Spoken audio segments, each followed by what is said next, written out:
Madu merupakan bahan alami yang paling sering digunakan untuk meredakan batuk.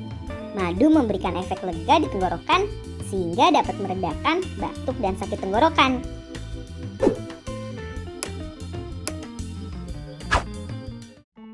Di tengah musim pancaroba seperti sekarang ini, gak jarang beberapa orang terkena batuk dan radang yang bisa mengganggu aktivitas kita sehari-hari.